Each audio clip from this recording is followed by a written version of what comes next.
Hello programmers, welcome to the rising programmers. আমি সাদাত হোসেন আছি আপনাদের সাথে, এবং সেই সাথে ওয়েলকাম করছি বাংলায় পাইথন টিউটোরিয়ালের 23 নম্বর পর্বে। গত পর্বে আমরা শিখেছিলাম কিভাবে দুটা স্ট্রিংকে কনকাটিনেশন করতে হয়, তারপর স্ট্রিং রিপিটেশন নিয়ে কিভাবে কাজ করতে হয়, এবং সবশেষে আমরা স্ট্রিং থেকে লেন্থ বের করে দেখেছিলাম। সুতরাং অনুগ্রহ করে আগের পর্বটি দেখে নেবেন। সো আমাদের আজকের পর্বটি হলো পাইথন স্ট্রিং এর ফোর্থ এবং লাস্ট পার্ট। আমরা আজকের পর্বে স্ট্রিং এর বিভিন্ন মেথড নিয়ে কাজ করব, যেমন লোয়ার ফাংশন, আপার ফাংশন এটসেট্রা। তারপর আমরা দেখব কিভাবে একটি স্ট্রিংকে ফরম্যাট করতে হয় এবং স্ট্রিং ফরম্যাটিং ব্যবহার করে একটি স্ট্রিং এর মাঝে কিভাবে ডাইনামিক ভ্যালু অ্যাড করা যায়। তারপর সবশেষে আমরা স্কেপ ক্যারেক্টারের ব্যবহার দেখব।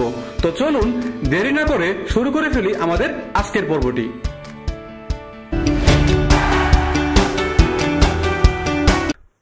আমরা সরাসরি কোডে চলে আসলাম। আমরা একটা ফাইল তৈরি করব। Let's say string underscore part underscore 4.py। প্রথমেই আমরা স্ট্রিং মেথড নিয়ে কাজ করব। তার আগে স্ট্রিং মেথড নিয়ে একটু বলে রাখি। স্ট্রিং মেথড হলো এমন কিছু বিল্ট ইন ফাংশন যা স্ট্রিং এর উপর বিভিন্ন অপারেশন চালাতে ব্যবহার করা হয়। এই মেথডগুলা সাধারণত একটি স্ট্রিংকে ম্যানিপুলেশন করে বা প্রসেসিং করে। চলুন আমরা স্ট্রিং মেথডের কয়েকটা বিল্ট ইন ফাংশন ইউজ করে দেখে নেই। প্রথমেই আমরা একটা ভেরিয়েবল ডিক্লেয়ার করব। তারপর লোয়ার ফাংশনের সাহায্যে একটা স্ট্রিং এর কিছু আপার কেস ক্যারেক্টারকে লোয়ার কেসে নিয়ে আসব। প্রথমেই আমরা কমেন্ট করে নিব হ্যাশ লোয়ার ফাংশন, তারপর স্ট্রিং 1 ইজ ইকুয়াল টু, তারপর ডাবল কোটেশনের ভিতরে আমরা আপার কেস লেটার দিয়ে সবগুলা লিখব। So Python. আমরা প্রিন্ট ফাংশনের ভিতর লোয়ার মেথড বা ফাংশনটিকে কল করব। সো প্রিন্ট, তারপর স্ট্রিং 1 ডট, তারপর লোয়ার। তো এখানে লোয়ার ফাংশনটি হলো স্ট্রিং মেথডের একটি বিল্ট ইন ফাংশন, যেটা আমাদের স্ট্রিংটিকে লোয়ার ফাংশনে রূপান্তর করে দিবে। তারপর চলুন একটি স্ট্রিং এর কিছু লোয়ার ক্যারেক্টার গুলোকে আপার কেসে নিয়ে আসি। আমরা আরেকটা ভেরিয়েবল ডিক্লেয়ার করব। স্ট্রিং 2 ইজ ইকুয়াল টু, তারপর ডাবল কোটেশনের ভিতরে আমরা সবগুলা লেটার বা ক্যারেক্টার লোয়ার কেসে লিখব। রাইজিং, তারপর প্রোগ্রামার্স, তারপর প্রিন্ট, তারপর প্যারেন্থেসিসের ভিতরে স্ট্রিং 2 ডট আপার। এই ফাংশনটি আমাদের স্ট্রিং 2 এর ভ্যালু অর্থাৎ রাইজিং প্রোগ্রামার্স এর সবগুলা ক্যারেক্টারকে আপার কেস করে দিবে। তারপর ধরুন আমরা চাচ্ছি যে একটি স্ট্রিং এর ভিতর প্রতিটি ওয়ার্ডের প্রথম অক্ষর বড় হাতের করতে। সেটা করতে টাইটেল নামক ফাংশনটা ইউজ করতে হবে। আমরা এটার জন্য আরেকটা ভেরিয়েবল ডিক্লেয়ার করব। Let's say string 3 is equal two, তারপর ডাবল কোটেশনের ভিতরে আমরা সবগুলা ক্যারেক্টার লোয়ার কেসে লিখব। সো পাইথন ইজ ফান, তারপর প্রিন্ট, তারপর স্ট্রিং 3 ডট টাইটেল। এই ফাংশনটা প্রতিটি ওয়ার্ডের ফার্স্ট ক্যারেক্টারদের আবার কেসে নিয়ে আসবে। তারপর চলুন ক্যাপিটালাইজ ফাংশন নিয়ে কাজ করি। এই ফাংশনটা বেসিক্যালি পুরো একটা স্ট্রিং এর শুধুমাত্র ফার্স্ট ক্যারেক্টারকে আপার কেসে নিয়ে আসবে আর বাকিগুলোকে লোয়ার কেসে রেখে দিবে। Let's say string 4 is equal two, তারপর ডাবল কোটেশনের ভিতরে আমরা সবগুলা ক্যারেক্টারকে লোয়ার কেসে লিখব। সো হ্যালো, তারপর ওয়ার্ল্ড, তারপর প্রিন্ট, তারপর প্যারেন্থেসিসের ভিতরে স্ট্রিং 4 ডট ক্যাপিটালাইজ। এই ফাংশনটা শুধুমাত্র ফার্স্ট ক্যারেক্টার অর্থাৎ এইচ কে ক্যাপিটালাইজ বা আপার কেসে নিয়ে আসবে। তারপর ধরুন আমরা চাচ্ছি যে একটি স্ট্রিং এর নির্দিষ্ট কিছু অংশকে নতুন অংশের মাধ্যমে পরিবর্তন করতে বা রিপ্লেস করতে। এটা করতে হলে আমাদেরকে রিপ্লেস ফাংশনটা ইউজ করতে হবে। So let's say string 5 is equal to double কোটেশনের ভিতরে আই লাভ জাভা। এখন আমরা জাভা ওয়ার্ডটিকে সরিয়ে পাইথন দিয়ে রিপ্লেস করব। সো প্রিন্ট তারপর স্ট্রিং 5 ডট রিপ্লেস। এখন প্যারেন্থেসিসের ভিতরে প্রথমে যেটাকে সরাতে চাচ্ছি ওইটা দিতে হবে, তারপর নতুন ওয়ার্ডটি দিতে হবে। সো আমরা প্রথমেই জাভাকে দিয়ে দিব। সো জাভা তারপর কমা দেন পাইথন। সো ওয়ার্ডটি পাইথনে পরিবর্তন হয়ে যাবে। এছাড়াও স্ট্রিং এর আরো মেথড রয়েছে, আপনারা সার্চ করে দেখে নেবেন। এখানে আমি কয়েকটার ব্যবহার দেখালাম। চলুন আমরা এবার সেভ করে আউটপুটটি দেখে নেই। আমরা টার্মিনালটা ওপেন করে নেই। তারপর python string underscore part underscore 4 dot P Y. প্রথমেই আমরা দেখছি স্ট্রিং 1 এর পাইথন টেক্সটটি লোয়ার কেসে রূপান্তর হয়ে গিয়েছে। তারপর স্ট্রিং 2 এর রাইজিং প্রোগ্রামার্স টেক্সটটি আপার কেসে কনভার্ট হয়েছে। তারপর স্ট্রিং 3 এর প্রতিটি ওয়ার্ডের ফার্স্ট ক্যারেক্টারটি আপার কেসে কনভার্ট হয়েছে। তারপর স্ট্রিং 4 এর পুরো টেক্সটটির শুধুমাত্র প্রথম ক্যারেক্টারটি বড় হাতের হয়ে গেছে। ফাইনালি স্ট্রিং 5 এর জাভা ওয়ার্ডটি পাইথন ওয়ার্ডের মাধ্যমে রিপ্লেস হয়েছে। সুতরাং আশা করি কিভাবে স্ট্রিং মেথড নিয়ে কাজ করতে হয় আমরা বুঝতে পেরেছি। এখন আসুন কিভাবে একটা স্ট্রিংকে ফরম্যাট করতে হয় সেটা দেখি। তো স্ট্রিং ফরম্যাটিং এর জন্য 3টা পদ্ধতি রয়েছে। প্রথমটা হলো ফরম্যাট ফাংশন, তারপরেরটা হলো এফ স্ট্রিং এবং শেষেরটা হলো মডিউলাস অপারেটর। আমরা ফরম্যাট ফাংশন এবং এফ স্ট্রিং এর ব্যবহার দেখব, কারণ মডিউলাস অপারেটর ইউজ করাটা ওল্ড স্টাইল, এটা এখন তেমন একটা ইউজ হয় না। যাই হোক, চলুন কোড লিখে এই দুইটার ব্যবহার দেখে নেই। আমরা আগের গুলাকে কমেন্ট করে নিব। এখন আমরা দুইটা ভেরিয়েবল ডিক্লেয়ার করব। একটা ভেরিয়েবলে স্ট্রিং ভ্যালু সেট করব, তারপর আরেকটা ভেরিয়েবলে ইন্টিজার ভ্যালু সেট করব।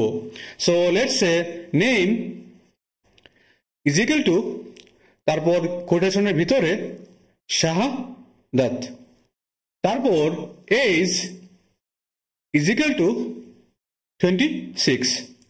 আমরা চাচ্ছি আরেকটা স্ট্রিং এর ভিতর এই দুইটা ভ্যালুকে বসিয়ে দিতে। So let's say string 1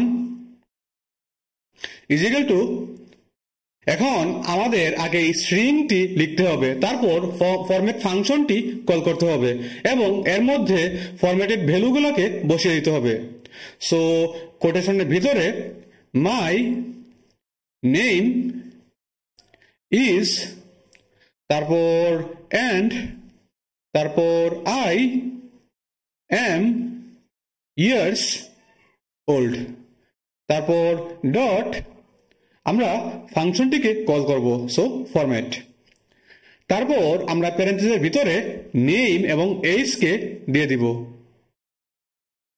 এখন আমাদেরকে আরেকটা কাজ করতে হবে, সেটা হলো নেম এবং এজটাকে আমরা কোথায় রাখতে চাচ্ছি সেটা কার্লি ব্র্যাকেটের মাধ্যমে বলে দিতে হবে। সেটা করতে হলে আমরা ইজের পর কার্লি ব্র্যাকেট দিয়ে দিব, তারপর আই এম এর পর আরেকটা ব্র্যাকেট দিয়ে দিব। সো আমরা এখানে কার্লি ব্র্যাকেট দিয়ে দিলাম, তারপর আরেকটা।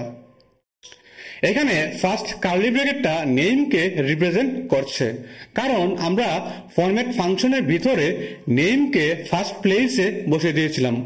তারপর সেকেন্ড কার্লি ব্র্যাকেটটা এইজকে বা এইজের ভ্যালুকে রিপ্রেজেন্ট করছে। আশা করি আমরা বুঝতে পেরেছি। এখন আমরা প্রিন্ট করে ফেলি। সো প্রিন্ট, তারপর স্ট্রিং 1।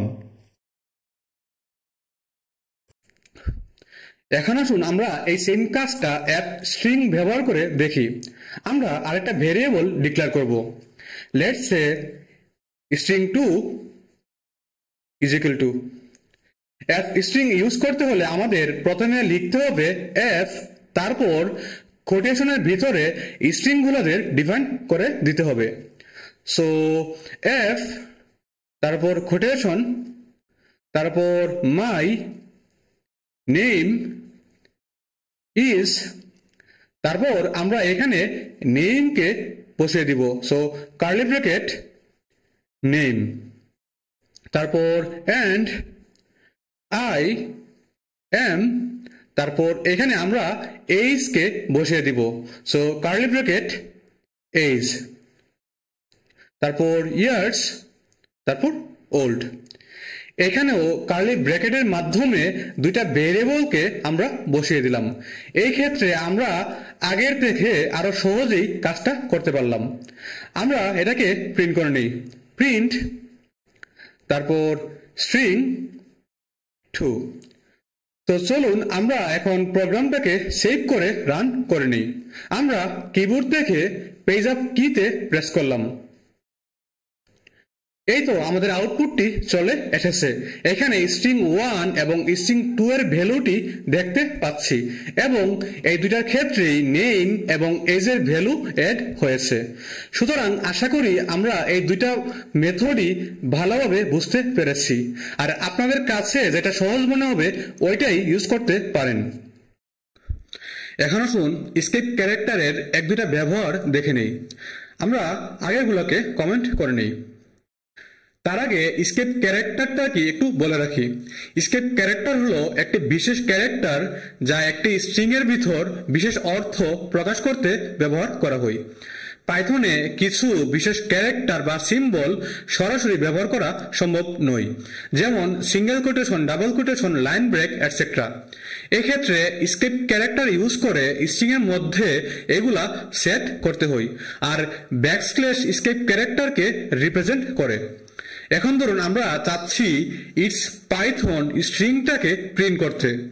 আমরা যদি এটা করতে যাই তাহলে এরর আসবে, কারণ সিঙ্গেল কোটেশনের ভিতরে আরেকটা সিঙ্গেল কোট রয়েছে।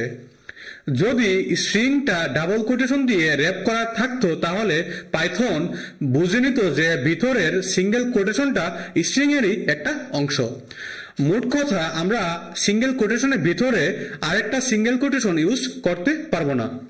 এট দ্য সেম টাইম ডাবল কোটেশনের ভিতরেও আরেকটা ডাবল কোটেশন ইউজ করতে পারবো না। আর যদি ইউজ করতে চাই তাহলে স্কেপ ক্যারেক্টারের মাধ্যমে সেটাকে স্কিপ করে দিতে হবে। আর স্কেপ ক্যারেক্টার অর্থাৎ ব্যাকস্ল্যাশ সে নিজে প্রিন্ট হয় না, সে জাস্ট আরেকটা ক্যারেক্টারটাকে স্কিপ করতে সাহায্য করে। চলুন আমরা এখন স্ট্রিংটিকে প্রিন্ট করি। সো প্রিন্ট, তারপর প্যারেন্থেসিসের ভিতরে সিঙ্গেল কোটেশন, তারপর ইটস, তারপর পাইথন। এখন আমরা যেহেতু ভিতরের সিঙ্গেল কোটেশনটাকে স্কিপ করব, সেহেতু আমাদের এর আগে ব্যাকস্ল্যাশটাকে বসিয়ে দিতে হবে। সো আমরা বসিয়ে দিলাম। তারপর ধরুন আমরা চাচ্ছি একটা স্ট্রিং এ থাকা দুইটা ওয়ার্ডের মধ্যে পরেরটাকে নিউ লাইনে প্রিন্ট করতে, তাহলে আমরা সেটাও পারবো। এই ক্ষেত্রে ব্যাকস্ল্যাশের সাথে এন অ্যাড করতে হবে, অর্থাৎ backslash N. N means new line. So print, তারপর প্যারেন্থেসিসের ভিতরে ডাবল কোটেশন, তারপর হ্যালো, তারপর ওয়ার্ল্ড। আমরা এখন ওয়ার্ল্ডের আগে ব্যাকস্ল্যাশ এনটিকে দিয়ে দিব, কারণ আমরা চাচ্ছি ওয়ার্ল্ড টেক্সটটি নিউ লাইনে প্রিন্ট করতে। সো আমরা দিয়ে দিলাম। আবার আমরা চাইলে স্ল্যাশ টি ইউজ করে স্ট্রিং এর মধ্যে ট্যাব স্পেস দিতে পারবো, তারপর আবার ব্যাকস্ল্যাশ বি ইউজ করে ব্যাকস্পেস দিতে পারবো। যাই হোক, আপনারা বাকিগুলোর ব্যবহার প্র্যাকটিস করে দেখে নেবেন। এখন চলুন এটাকে সেভ করে আউটপুটটা দেখে নেই। এই তো প্রথমেই সিঙ্গেল কোটেশনটা স্কিপ হয়ে গেছে, তারপর সেকেন্ডটাতে একটা নিউ লাইন ক্রিয়েট হয়েছে। সুতরাং আশা করি আমরা বুঝতে পেরেছি, সেই সাথে আজকের পর্বের প্রতিটা টপিকই ভালোভাবে বুঝতে পেরেছি। অ্যান্ড দ্যাটস ফর নাও, দেখা হবে পরের পর্বে। সবাই ভালো থাকবেন, সুস্থ থাকবেন এবং সবাইকে নিয়ে সুন্দর একটা জীবন উপভোগ করবেন।